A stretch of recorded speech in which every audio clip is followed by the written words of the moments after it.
स्वागत है आप सभी का अपने YouTube चैनल एजुकेशन अड्डा पर।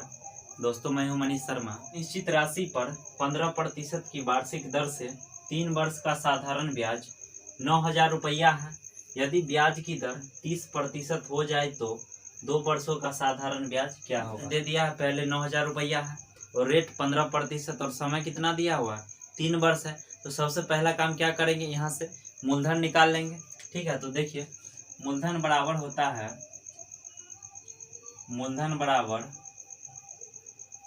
ब्याज गुने 100 बटा में दर गुने समय, यही होता है। बात क्लियर है? अब देखिए ब्याज कितना दिया हुआ है, 9,000 रुपया ब्याज दिया हुआ है, 9,000 रुपया। ठीक है, गुने 15 गुने समय कितना है, 3 वर्ष के लिए है तो गुने 3। ठीक है, अब देखिए 3 से भाग लगा देंगे तो 3 तिया 9, 3 पर 3 0, क्लियर है, 20,000। अब यहाँ से मूलधन पता चल गया, कितना हो गया, 20,000। अब ब्याज की दर 30% हो जाए तो 2 वर्ष का साधारण ब्याज क्या होगा? यहाँ से मूलधन पता कर लिए हैं तो साधारण ब्याज आसानी से निकल जाएगा। ब्याज निकालना है, ब्याज बराबर मूलधन कितना है, 20,000 है, मूलधन गुने दर अब 30% है, अब तो 30 गुने समय कितना है, 2 वर्ष के लिए तो 2 बट्टा में 100। अब 2 जीरो से 2 जीरो कट के यहाँ से कितना आ जाएगा, टोटल 12,000 रुपया, 12,000 रुपया, यही आंसर हो गया। क्लियर? फिर से एक बार समझते हैं। देखिए साधारण ब्याज दिया हुआ था 9,000 रुपया, ठीक है, रेट दिया हुआ था 15% और समय 3 वर्ष के लिए। तो सबसे पहले मूलधन निकालिए तो कितना आ गया, 20,000। अब कह रहा है जो रेट है वो 30% है और समय है 2 वर्ष के लिए, तो साधारण ब्याज बराबर क्या होता है, मूलधन गुने दर गुने समय बट्टा में 100 होता है।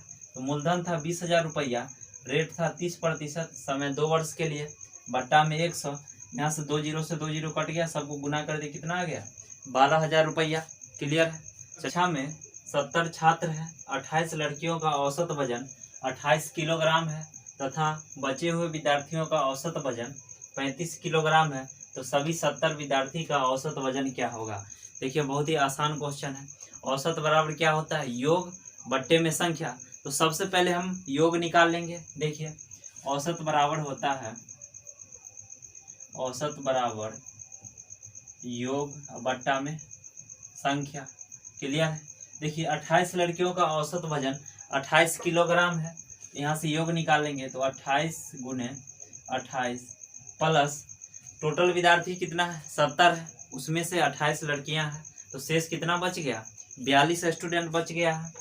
तो 42 गुने इसका औसत कितना है, 35 किलोग्राम, तो 42 गुने 35 बट्टा में संख्या, टोटल संख्या कितना है विद्यार्थी का, 70 है, तो बट्टा में कितना हो जाएगा, 70। बात क्लियर है? अब देखिए इसको गुना करेंगे, 28 को 28 से 84 प्लस 42 को 35 से गुना करेंगे 70। अब देखिए 784 प्लस 1470 दोनों को जोड़ देंगे तो 154 में 70 से भाग लगा देंगे, यानी 32 किलोग्राम आ गया, यही आंसर है। क्लियर है? देखिए सबसे पहले समझते हैं फिर से। औसत बराबर क्या होता है, योग बट्टा में संख्या। टोटल विद्यार्थी कितना था, 70 है, उसमें से कह रहा है 28 लड़की का औसत वजन दिया हुआ है 28 किलोग्राम है, यहाँ से योग निकालिए 28 गुने 28। ठीक है, अब शेष कितना विद्यार्थी बच गया, टोटल था 70, उसमें से 28 घटा लीजिए तो 42 बच गया। ठीक है, इस 42 का औसत वजन दिया हुआ 35 किलोग्राम, यहाँ से 42 गुने 35 कर दिया। ठीक है, अब बट्टा में टोटल संख्या कितना है विद्यार्थी का, 70 है, तो बट्टे 70 हो गया। अब देखिए 28 को 28 से गुना किए तो 784 प्लस 42 को 35 से गुना करने पर 1470, टोटल स्टूडेंट कितना है, 70 है। ठीक है, दोनों को जोड़ दिया, 2254 में 70 से भाग लगाएंगे, कितना आ गया, 32.2 किलोग्राम। आयताकार मेज का परिमाप 60 सेंटीमीटर है। देखिए एक मेज जो है आयताकार है, उसका परिमाप दे दिया है 60 सेंटीमीटर है और क्षेत्रफल दे दिया है कितना है, 209 वर्ग सेंटीमीटर। तो पूछ रहा है लंबाई निकाली। देखिए बहुत ही आसान क्वेश्चन है। ठीक है दोस्तों, अगर आप इस चैनल पर नए हैं तो चैनल को सब्सक्राइब कर लीजिए और बेल आइकन दबा लीजिए ताकि आपको नोटिफिकेशन मिलता रहे। तो आइए शुरू करते हैं। देखना परिमाप क्या होता है, 2 इंटू एल प्लस बी। ठीक है, 2 इंटू एल प्लस बी। अब देखिए परिमाप दिया हुआ कितना है, 60 सेंटीमीटर, तो बराबर 60 हो जाएगा, 2 से कट गया यानी कितना आ गया, एल प्लस बी बराबर 30। दिया हुआ है कितना है, 209 है, तो क्षेत्रफल क्या होता है, L इंटू बी, ये दिया हुआ है 209, ठीक है। अब देखिए L प्लस बी कितना आ गया, 30 आ गया, ठीक है। L इंटू बी 209 आ गया, क्लियर है। अब देखिए या तो इसको सोच सकते हैं कौन सा ऐसा दो संख्या ले जिसको जोड़ेंगे तो 30 आएगा और गुना करेंगे तो 209 आ जाना चाहिए। 209 को फैक्टर करेंगे तो 209 को फैक्टर करेंगे कितना आ जाएगा, 19 और 11। 19 और 11 को गुना करेंगे तो कितना आ जाएगा, 209। बात क्लियर है। अब देखिए 19 और 11 इसका दो फैक्टर है, 19 और 11 को गुना करेंगे तो 209 आएगा। और इस दोनों को अगर जोड़ देंगे 19 और 11 को तो देखिए कितना आ जाएगा, 30 आ जाएगा। बात क्लियर है, तो हो गया। देखिए L इंटू बी है ना, तो 19 गुने 11 करेंगे तो 209 आ जाएगा। L कितना आ गया, 19, यही आंसर हो गया। क्लियर। फिर से एक बार समझते हैं। देखिए परिमाप दिया हुआ था 60 सेंटीमीटर है, ठीक है। परिमाप क्या होता है, 2 इंटू एल प्लस बी बराबर 60 कर दिया, यानी L प्लस बी कितना आ गया, 30 आ गया। बात क्लियर है। अब क्षेत्रफल दिया हुआ था कि 209 है, ठीक है।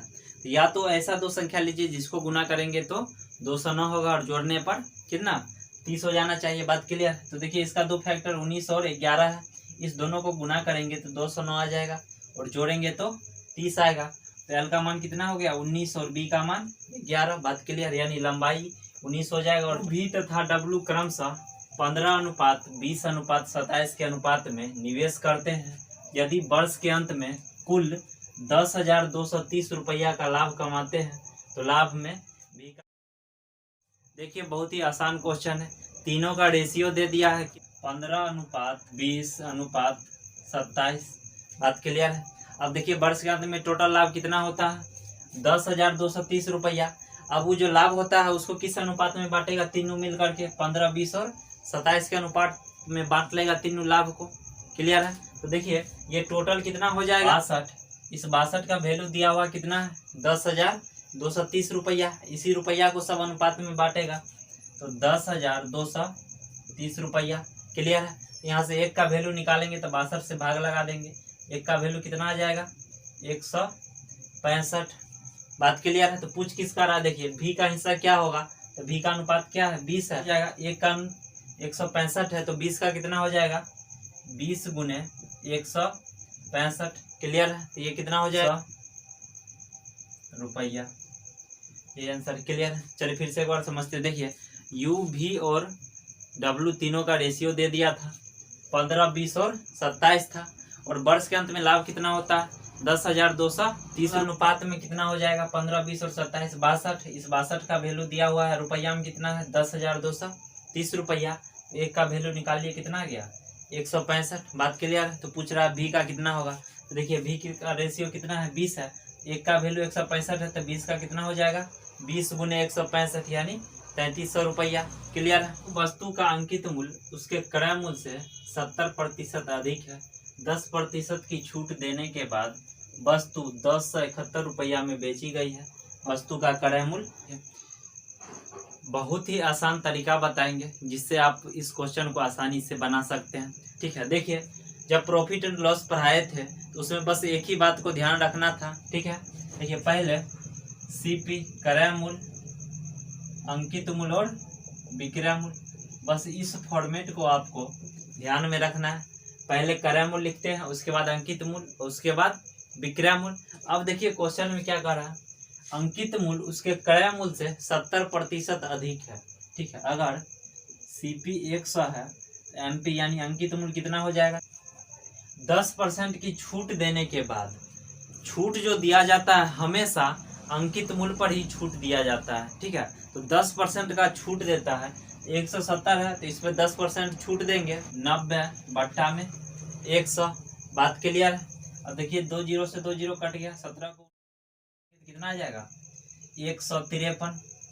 बात क्लियर है। अब देखिए अंकित मूल्य कितना था, 170, उस पर 10% का छूट दे दिए, कितना आ गया, 153।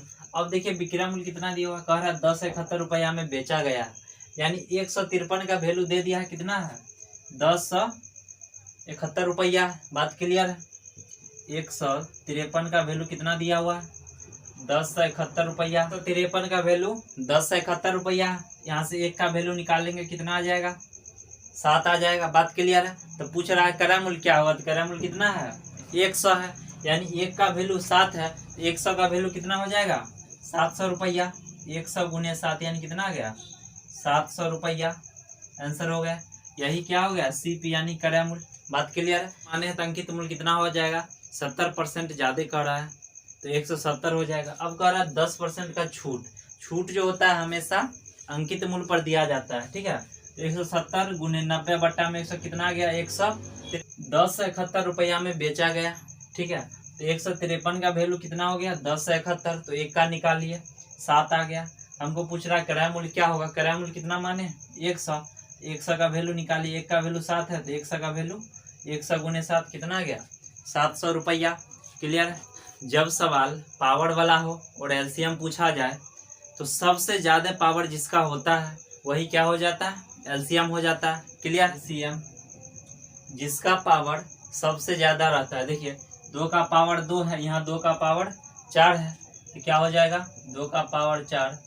फिर देखिए 3 का पावर 5 है और यहाँ 3 का पावर 4 है तो ज्यादा किसका है 3 का पावर 5 तो 3 का पावर 5।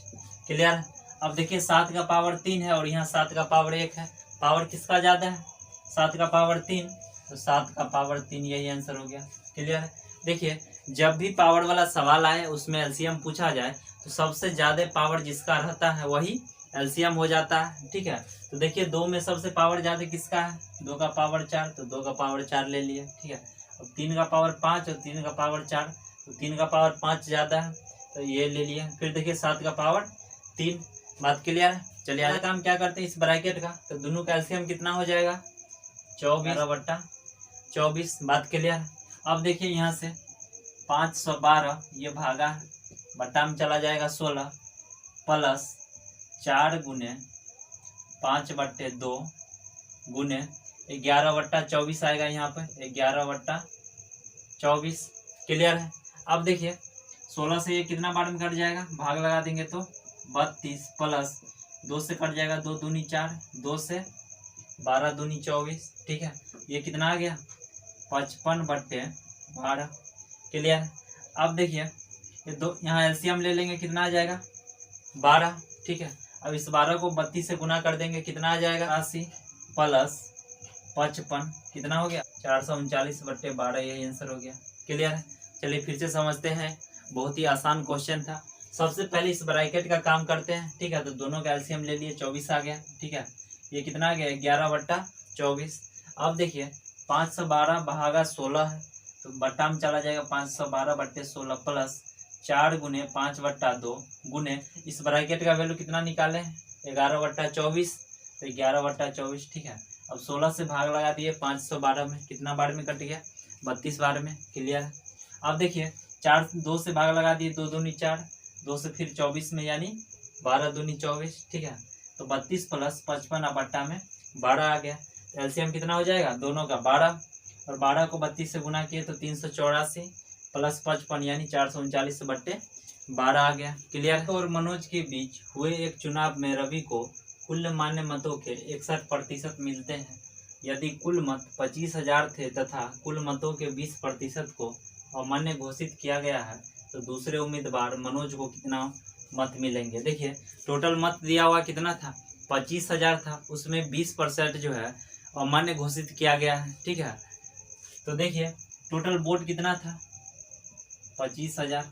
ठीक है उसमें से 20% को अमान्य कर दिया तो मान्य वोट कितना हो जाएगा 80% ही होगा मान्य वोट क्योंकि 20% वोट को अमान्य कर दिया गया है तो 80% ही मान्य होगा। बात क्लियर है। टोटल वोट था कितना 25,000 है तो इसका 80% निकाल दीजिए 80 या बट्टा में 100 2 जीरो से 2 जीरो।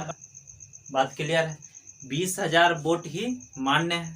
ठीक है फिर से एक बार समझते देखिए टोटल वोट था 25,000 उसमें से 20% जो है अमान्य है तो 80% ही मान्य वोट होगा तो 25,000 का 80% निकाल दिया यानी 20,000 जो है मान्य वोट है। ठीक है उसमें देखिए रवि को कितना मिला रवि और मनोज 2 उम्मीदवार है।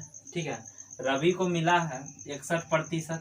ठीक है तो मनोज को कितना मिलेगा 39% मिलेगा 39%। बात क्लियर है। अब देखिए टोटल वोट कितना है 20,000 है तो 20,000 में से 39% ही मनोज को मिलेगा। तो 20,000 का 39 और बट्टा में 100, 2 जीरो से 2 जीरो कट गया, इसको गुना कर देंगे, कितना आ जाएगा 7800। यही आंसर हो गया। क्लियर है? आज के लिए इतना ही रहने देते हैं, ठीक है। फिर मिलते हैं अगले क्लास में। दोस्तों वीडियो पसंद आए तो लाइक शेयर और सब्सक्राइब जरूर कीजिए।